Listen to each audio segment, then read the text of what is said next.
केंदूरवरून मुक्काम दर मुक्काम करत मजल दर मजल करत टाळमृदंगाच्या गजरात भक्तिरसात न्हावून हर्ष उल्हासात पंढरपूर या ठिकाणी दाखल झाली आणि अवघ्या वारकऱ्यांचे श्रद्धास्थान असणाऱ्या पंढरीमध्ये पाऊल ठेवताच वारकऱ्यांचा आनंद गगनात मावण्याचा झाला। पांडुरंगाच्या दर्शनाने वारकरी कृत्यकृत्य झाले। भाग गेला शिन गेला अवघा झालाशे आनंद या उक्तीप्रमाणे वारकऱ्यांची अवस्था झाली।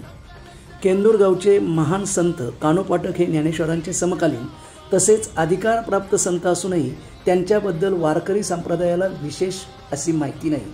ती माहिती सर्वांना व्हावी यासाठी हा प्रयत्न।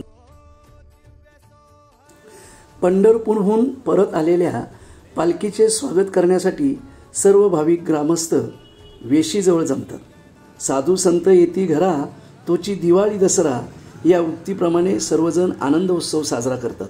वेशीमध्ये पालखीचे स्वागत करून भजनाच्या तालासुरात आबालवृद्ध तरुण महिला सर्व मिळून पालखी गावात मिरवून देऊळवाड्यात आणली जाते। कानोपाटकांचे केंदूर दुजे आसे पंढरपूर असे केंदूर नगरीबाबत म्हटले जाते ते अगदी योग्यच आहे।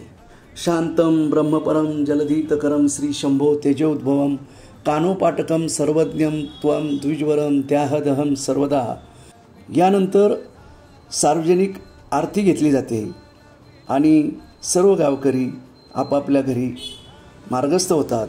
संत श्रेष्ठ कानराज महाराज की जय, पंढरीनाथ महाराज की जय, नाथ साहेबाचे चांग भले।